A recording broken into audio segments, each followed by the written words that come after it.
এক ঘন্টামান আগত খবর পালো যে আমার 3 নম্বর ওয়ার্ডের শিব মন্দির বজরংবলী মন্দির আছে, তাতে গোমাংস পাওয়া গেছে। আপনালোকে জানে যোৱাকালি ঈদ গৈছে এই আমার এই বজরংবলী মন্দির, এই জাগ্রত মন্দির, এই জাগ্রত মন্দিরে অ্যাটাক করেছে। তার আমি গোমাংস কালি রাতি পলাই আজি ৰাতিপুৱা উঠি পেলাই এটা ভিডিঅ' পাওঁ যে কোনোবা নাকি মন্দিৰত মাংস থৈছে, গৰু মাংস। এইটো কি মানে কেনেকুৱা মানুহ?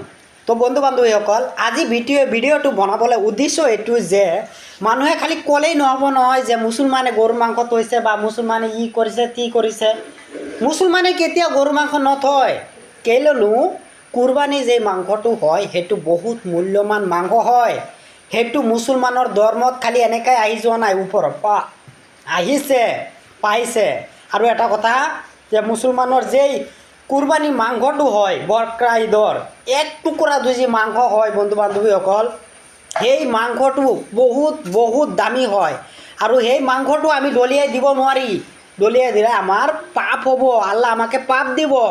সেই বুলিহে কিন্তু মুছলমান মানুহে গৰু মাংসটো লৈ গৈ পেলাই সেই মন্দিৰত থ'ব নোৱাৰে, কেতিয়াও নোৱাৰে। নিশ্চয় কিবা এটা প্লেন কৰি কোনোবা চাগে এনেকুৱা কৰিছে, এই এটা কাজিয়া লগাবলৈ, কাজিয়া এটা সৃষ্টি কৰিবলৈ। তো কোনোবা যদি এনেকুৱা কৰে, আপোনালোকে ডাইৰেক্টটো মুছলমানৰ ওপৰত দি দিব নোৱাৰে না। আপোনালোকে আগত তদন্ত কৰক, চালি জাৰি চাই বিচাৰি ওলাই পিছত কওক। মুছলমানে কেতিয়াও নকৰে, বুজি পাইছে? তো অসমবাসী ৰাইজক মই এটাই অনুৰোধ কৰোঁ যে খালি মুছলমানৰ হেৰি নিদিব নহয়চোন। কেলেনো মুছলমানে এই গৰু মাংস, কুৰবানী গৰু মাংস য'তে ত'তে নেপেলাই, বহুত মূল্যৱান জিনিস।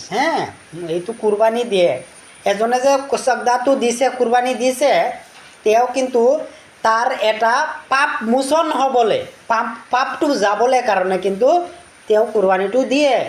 আৰু যিবিলাক গৰীব মানুহ আছে সেইবিলাকক দিয়ে খাবলৈ। সেই মানুহবিলাক কেতিয়াও নেখাই পেলাই দিব নোৱাৰে নহয়। অলপ বুজিবলৈ চেষ্টা কৰিবচোন। জয় হিন্দ, জয় ভাৰত, জয় অসম।